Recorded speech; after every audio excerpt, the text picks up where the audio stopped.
Welcome to Global Farm Simulator Network. Who the hell are these guys and what do they do? I see them all the time on the internet, but I don't have a clue. Well, you're in luck because today I'm going to demystify what they do and what they've done. Will they be brought up for war crimes? I don't think so. All right, so we all know what the basic game is like. You've got 8 slots. Players occupy a slot. They can't trade animals with each other or buy, sell, or trade goods with each other. They're literally in this 1 to 8 slot, and they play the game. A lot of players play single player, they cheat a bunch of stuff in, and they become a millionaire in a day or two, and they get bored, and then they wipe the game clean, and they start again, and eventually they throw the software in the drawer, never to be seen again.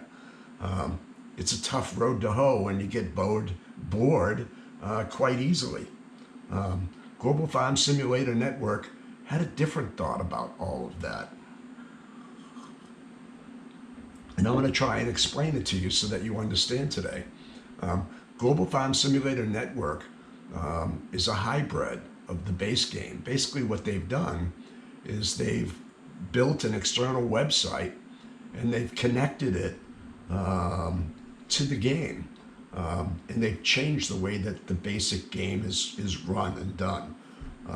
It's much more multiplayer friendly. So like in the base game, you had no idea what the other 7 players were doing.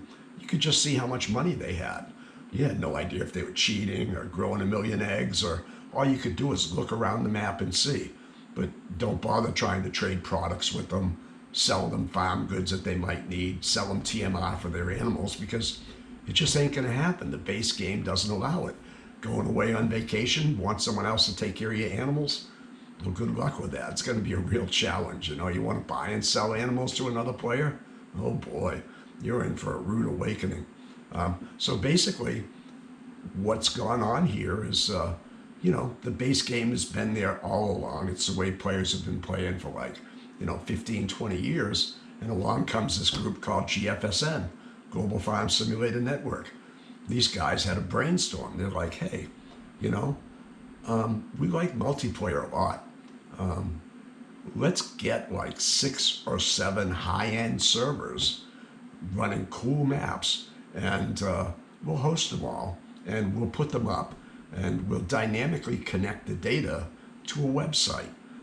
So each game is connected to a website. And then on this website, what they did was pure genius. If you were going to play on 7 different servers, you would have a wallet in each one that was your farm account. Gfsn said, oh no, you don't. You're going to have one wallet, and it's going to be valid for use on all of the servers, no matter which server you're on. And even if you're on 3 or 4, that balance you see in your wallet covers all 4 of those servers. So there's no in-game account for you. All players, and this is radically different, they all inhabit the same account. Online, it's called Farm Manager. So as a result, instead of being limited to 8 players on a map, these guys can have up to 16 players at a time. But since players don't occupy an actual game slot, it gives them a lot of latitude, because now I can have 50 players owning land on that map, or buying, selling, trading, doing logistics, driving trucks. God only knows what they're doing. But because of the model where everything is titled and everyone's in the same account, players don't occupy any one of those 8 slots in the game, 8 accounts. It's just one player, WSS, that owns that slot. And all of you players get in, and all of your equipment's there, your farms are there, your land is there. You have one wallet. You can import and export between servers. You can trade factories. You can buy and sell to your neighbors. It's literally a whole new day and a new way to play, because now these aren't mystery players. You can see what they're doing. They have detailed ledgers. They have titles for the land they own. They have titles for the equipment they own. They've also done genius work. Instead of leasing equipment, and getting blindsided by this huge $50,000 bill for leasing a harvester for one day. They've got a rental center, each server, and it's run by a real human. You go there and you rent whatever you want, bring it back to your farm, and it tells you what it's going to cost you per day. Used equipment, they've got a guy named Shady's Equipment, and he's a wheeler dealer, let me tell you. I mean, he buys, sells, and trades. If you want to buy a whole farm's worth of equipment from this guy, he's probably got it laying around, all with various hours on it. Yeah, it's used, it's scratched up, it may need some maintenance, but you get a tremendous deal on it. And he's willing to haggle with you and wheel and deal. When you get tired of equipment, you can sell your equipment to Shady. It no longer gets sold back to the game. It gets sold back to Shady, and he might put it on his lot and then resell it to another player at a bargain price, of course. And, not to be outdone, Shady is a buy here, pay here kind of guy. So you can finance this stuff too. So there's all kinds of cool stuff like that. So there's been a lot of questions about how it all works because players are like freaked out. It's like, oh my God, it's not base game. Now, first off, who did Gfsn write this for? Well, we know you kids out there, i.e. you 20 to 70-year-old guys, are most of what we see playing on here. Older people that are looking for realism and who are regular players who are sick of the base game.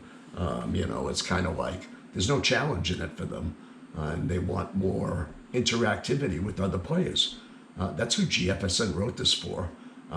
First off and foremost, we're not a pay-to-play, pay-to-win server. We're 100% free. All players start with 500K in the bank.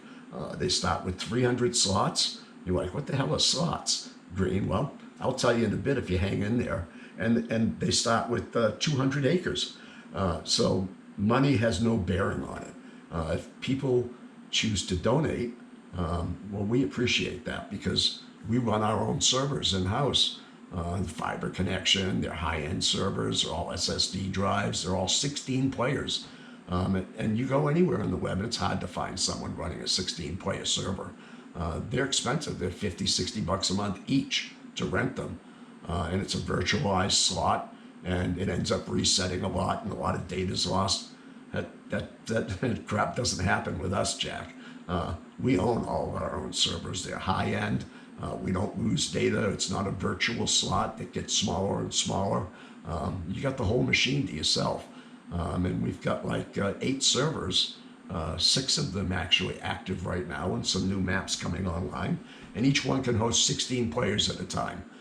In addition to us not having the base player slots, we can put as many players onto each of these servers as we want. The only limitation is that only 16 of them can be active at any one given time. So that's Gfsn in a nutshell. And I know that a lot of players are going to have questions about how this works and so forth. So this is just a short video to introduce ourselves to you because people are mystified when we tell them that there are no base game slots and how we work and we have a unified wallet that's good whether you own land on one or all 7 servers. Your farm can expand without limit and you have a singular wallet and finances and a way to track it all. So this is completely new to most people and these guys are geniuses, really. They started it in 2019. They got their act together in 2020 and they've been going for over 6 years now. And they've had the Global Farm Simulator Network domain, Global Farm Simulator, a second domain, and finally they got globalfarmsimulatornetwork.org, which is their latest one. All 3 domains are still active and they all lead to the .org address. And they've been running this and they finally got it all cleaned up and it's ready to go again to host a new generation of players that are looking for a serious and realistic multiplayer experience. So if this is you and you're tired of the kid stuff and you're looking to go, where the grown-ups are, then we're the place to be.